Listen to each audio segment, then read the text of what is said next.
Well, everybody's probably going to hate this video, but here it goes. Do you notice how they're portraying the pro-Palestinian protesters as terrorists at this point? How the right, in particular, is portraying them as terrorists? Did that negotiating with terrorists work for them? That reminds me when the left portrayed anybody involved in the protests on January 6th on Capitol Hill in 2021 as insurrectionists. How to stop the next Capitol insurrection from happening.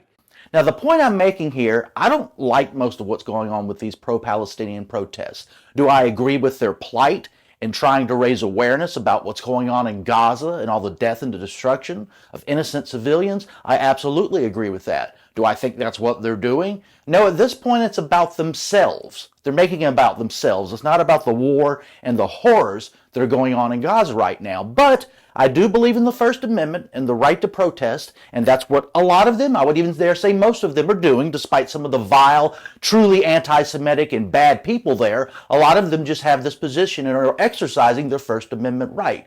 But what does the American right do? They're all terrorists.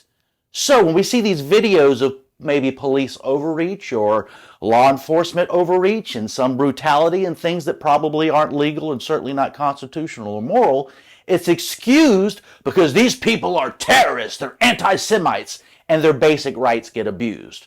On January 6, 2021, there was a protest that was held in Washington, D.C. at the Capitol that went bad.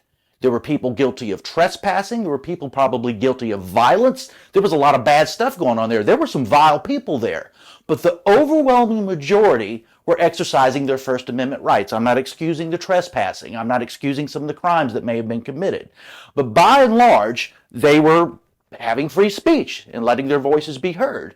But how many of them are serving super long sentences for merely walking around the Capitol? Instead of a fine or a short sentence, it's this super long sentence that's really outside the realms of what's reasonable. It's harsh judgment. It's harsh penalization. Why?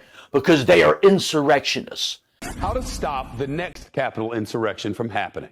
The left needed this myth that this was an insurrection, that they were trying to overthrow the government, which is completely absurd. That wasn't going to happen on that day. But if you have the myth, Liz Cheney and Democrats could stand up there and say, we stood up for our country, look what we did, and we took down the insurrectionists, and now you're going to pay.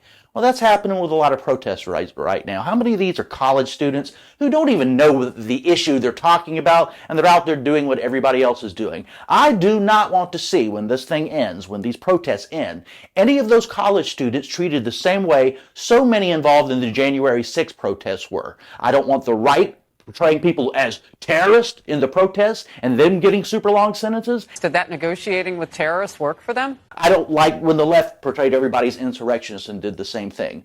Let's treat people as human beings who commit crimes, they do bad things, but punish them accordingly, and we don't have to make up these terrorist and insurrection myths to make it a bigger deal than it needs to be.